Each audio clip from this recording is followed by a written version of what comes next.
Welcome back. I'm your host, Mark Henry, owner of Montoliva Vineyard and Winery, and this is another episode of Judgment of Chicago Park, where periodically we sit down with one of my wines and what I would consider to be an Italian counterpart, and we contrast and compare them. I make the wines I like, and we're not doing this blind.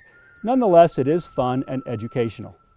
We're going to be sampling a 2014 Brunello di Montalcino and a 2015 Montoliva Estate Sangiovese. Brunello di Montalcino is a wine style that was first created in the mid-19th century. It started to really gain popularity in the late 1980s and early 1990s. Today it is considered to be one of the premier wines from Italy. To be called a Brunello di Montalcino, the wine has to be 100% Sangiovese. The grapes have to be grown in the Montalcino commune region of Tuscany. And to be called a regular Brunello, the wines must be aged a minimum of 5 years, at least 2 years of that in barrel. To be a Reserva, it'd be 6 years. The Montoliva Sangiovese is a 2015. It spent 3 years in barrel and then about 10 months in bottle. The Camigliano Brunello di Montalcino is a 2014. James Suckling gave this wine 91 points.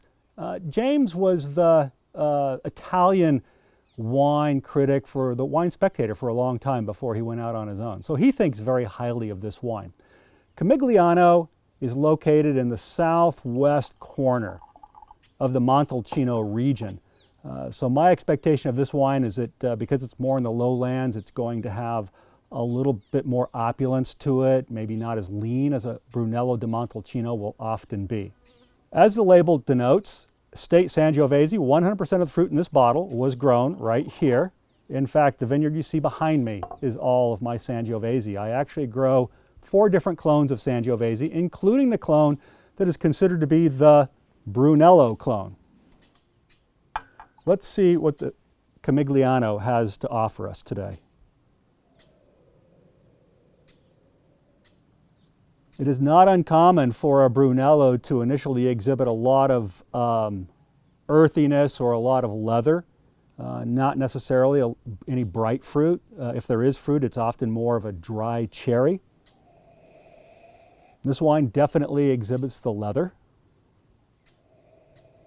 A little bit of earthiness. It has a color to it that says that it's, in all likelihood, actually is 100% Sangiovese. Sometimes that's not always the case with Brunellos.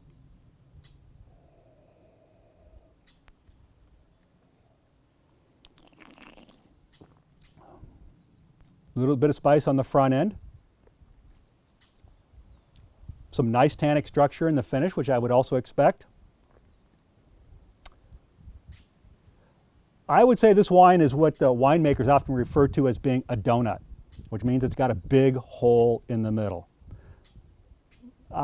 Honestly, I'm not picking up anything in the middle of this wine. No earthiness, no tannin, no acidity, no alcohol.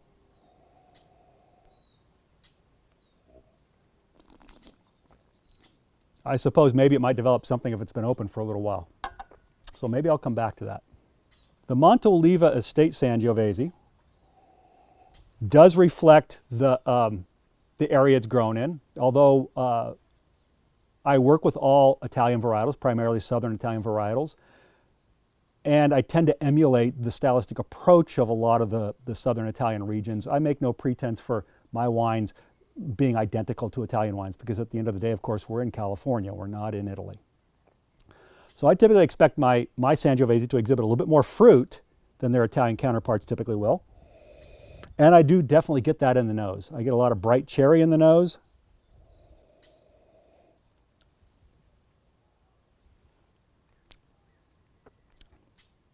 A little bit of earthiness in the mid-palate and definitely some fruit in the mid-palate as well. And then a tannic structure that is not quite as pronounced as the Camigliano, but definitely there.